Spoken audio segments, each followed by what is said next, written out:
Afro Tales Podcast is a part of the Connected Podcast Network. Chef. Yes, Glio. Don't you love how we get to share our stories and recipes? Yes, I enjoy it greatly. Do you know what makes it possible for everyone to hear us? Yes, Glio. Our voices, obviously. True, but it's also Anchor, a hosting platform that distributes the podcast to places like Spotify, Apple Podcasts, and others. Oh, yes. And isn't everything needed to make a podcast in one place? That's correct. And the best thing of all, Chef, it's free. Free, you say? Free. And all I had to do is download the Anchor app or go to anchor.fm to get started. So, you just had to download the Anchor app or go to anchor.fm to get started. Yep. Download the Anchor app or go to anchor.fm and do what we're doing now. Fantastic, Grio. Simply fantastic. I know, Chef. I know.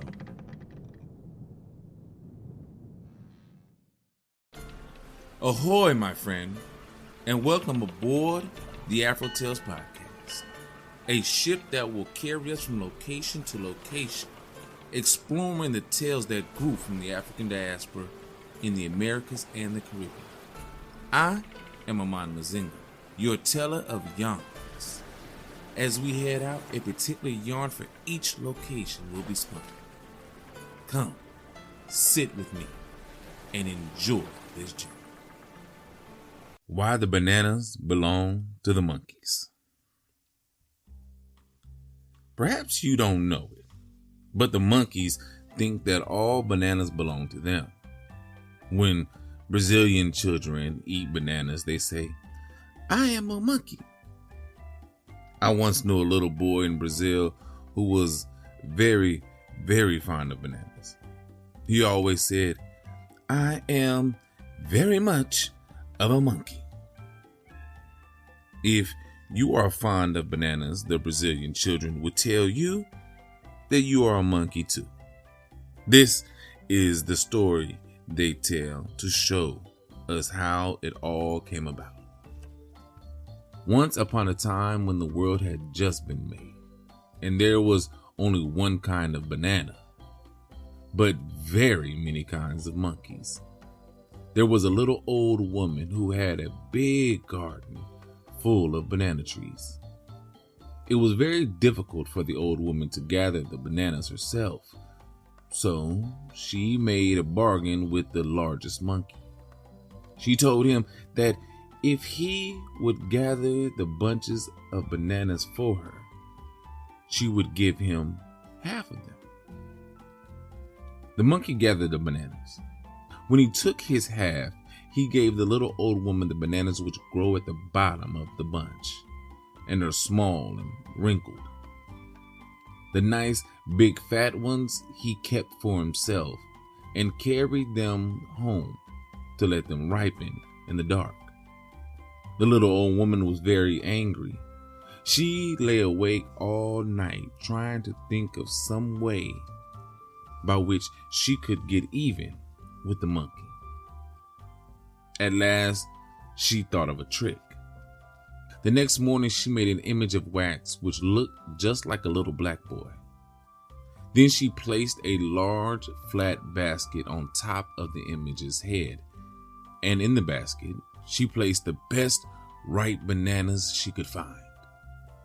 They certainly looked very tempting. After a while, the biggest monkey passed that way. He saw the image of wax and thought that it was a boy peddling bananas. He had often pushed over boy banana peddlers, upset their baskets, and then had run away with the bananas. This morning, he was feeling very good-natured, so he thought that he would first ask, trying politely, for the bananas. "Oh, peddler boy, he said to him, please give me a banana." The image of wax answered, never a word. Again, the monkey said, this time a little louder. Oh, peddler boy, please give me a banana. Just one little, ripe, little, sweet, little banana. The image of wax answered never a word. Then the monkey called out in his loudest voice. Oh, peddler boy, if you don't give me a banana, I will give you such a push that it will upset all your bananas. The image of wax was silent. The monkey ran toward the image of wax and struck it hard with his hand. His hand remained firmly embedded in the wax. Oh, peddler boy, let go my hand. The monkey called out. Let go my hand and give me a banana, or else I'll give you a hard blow with my other hand. The image of wax did not let go. The monkey gave the image a hard blow with his other hand. The other hand remained firmly embedded in the wax. Then the monkey called out, Oh, peddler boy, let go my two hands and give me a banana, or else I'll give you a kick with my foot. The image of wax did not let go. The monkey gave the image a kick with his foot, and his foot remained stuck fast in the wax. Oh, peddler boy, let go my foot, let go my two hands, let go my foot and give me a banana, or else I'll give you a kick with my other foot. The image of wax did not let go.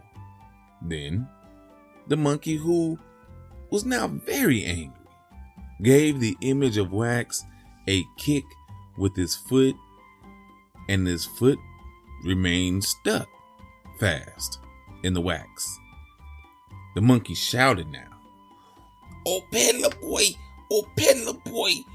let go my foot, let go my two hands, let my two hands and give me a banana, or else I'll give you a push with my body.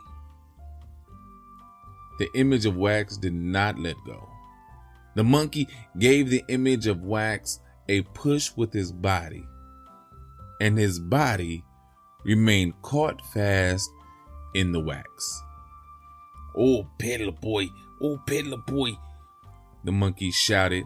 Let go my body, my 2 feet, my 2 hands, and I'll call all the other monkeys to help me. The image of wax did not let go. Then the monkey made such an uproar with his cries and shouts that very soon monkeys came running from all directions. There were big monkeys and little monkeys and middle-sized monkeys. A whole army of monkeys had come to the aid of the biggest monkey. It was the very littlest monkey who thought of a plan to help the biggest monkey out of his plight. The monkeys were to climb up into the biggest tree and pile themselves one on top of another until they made a pyramid of monkeys. The monkey with the loudest voice of all was to be on top, and he was to shout his very loudest to the sun and ask the sun to come and help the biggest monkey out of his dreadful difficulty. This is what all the big-sized, little-sized, and middle-sized monkeys did. The monkey with the loudest voice was on top of the pyramid, made the sun hear. The sun came out at once. The sun poured his hottest rays down upon the wax. After a while, the wax began to melt. The monkey was at last able to pull out one of his hands. The sun poured down more of his hottest rays, and soon the monkey was able to pull out his 2 hands. Then he could pull out one foot, then the other. And in a little while, his body too. At last, he was free. When the little old woman saw what had happened, she was very much discouraged about raising bananas. So she decided to move to another part of the world where she raised cabbages instead of bananas. The monkeys were left in possession of the big garden full of banana trees. And from that day to this, the monkeys have thought that they own all the bananas. The end.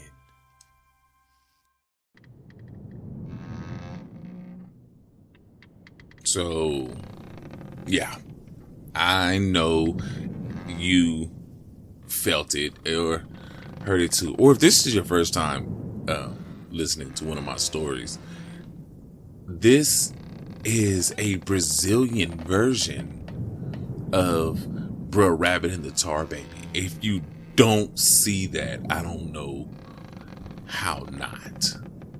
I love it. This isn't even the story I had planned on reading. It was another monkey story, but I didn't know that the monkey was the trickster animal of Brazil either. So that's interesting, and I love it. So now we have 3 tricksters in the tales of the diaspora. We have Anansi, we have Bruh Rabbit, and we have Monkey. And I so want Monkey to get a name. You know, I want him to have his own name, so I don't just call him Monkey. But I cannot wait to read more of his stories. But yeah, I feel bad for the old woman though. Like, she's obviously have been taking care of these banana trees for quite some time, and she's just like, hey, Monkey, you know, we can work together in this. And the monkey's like, yeah, of course. And then gives her the short end of the stick. And then so she does what she can to try to get back at the monkey. Yet he has friends that can help him out, which they do. And he and them, I should say, and they get what they want, all of the bananas. And she goes off and does something else. And it got me to thinking, how many times are we doing that type of thing where we try to get in, you know, business with somebody else and they cheat us and we want to get back at them, but as this story might show you, sometimes it's just better to just walk away from a bad situation, you know? And if she would have done that immediately, then maybe they wouldn't have realized it. Or maybe if she would have found actually some of the boys in Brazil to come help her, instead of trying to solve it herself, they may have gotten you know, the bananas for her. I don't know. But I just must say I love this story. I love, while I was reading it and thinking back about Bruh Rabbit and the Tar Baby, and like, yeah. Both stories are awesome. I love it. I just have to find an Anansi version of this and you know, make that trifecta, make the, you know, the trilogy, you know, the 3 wax stories, or the, you know, the 3 tar stories, or whatever you want to call it. Like, I will find an Anansi version of the Tar Baby and the Wax Boy. I'm going to find it. But yeah, thank you though for listening to the story and doing what you do.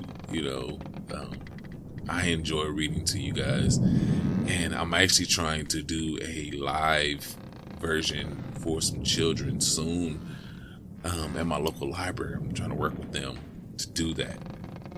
So if you're hearing this, maybe I've already posted about it, or maybe I'm still working on it. We'll soon find out. But anyway, go see Chef in the Galley and get your recipe.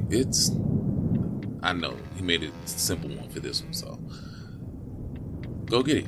Try it out. I'm pretty sure you'll like it. So until next time, thank you, and as always, have a blessed day.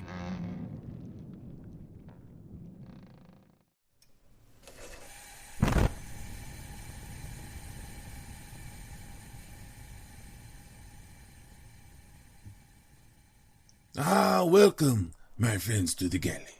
I am your chef, and today we have a very interesting side dish inspired by the little monkeys. Today we will prepare banana a Milanesa, fried bananas.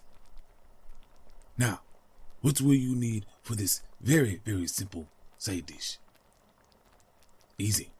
1 banana per person. All-purpose flour, eggs, salt, and breadcrumbs. Now, to make this little dish, you will peel the bananas and cut each into 2 or 3 pieces, optional, up to you. You will coat the banana with all-purpose flour.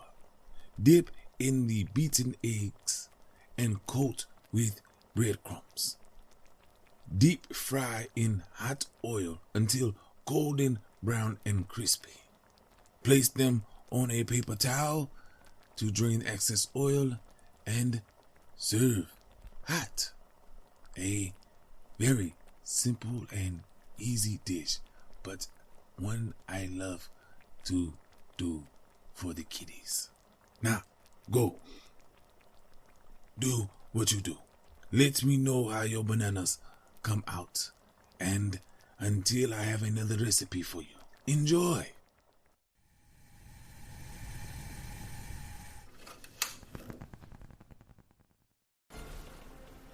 My friends, we are here, and I want to thank you for coming out here on this voyage with me. Thank you for doing what you do and giving me the time to get to this point. I want you to join me in thanking Art by Chalet. I want to also join me in thanking those who create the sound effects and music on freesound.org and Free Music Archive. I want you to share this journey with your family and friends so that way they can be blessed just as you are. If you want to leave a comment or a review so others can learn about this voyage, please do so wherever you can. All other ways to support and contact me will be in the show notes. So please go there, check it out, and do what you do best and be you. Again, thank you. And until next time, have a blessed day.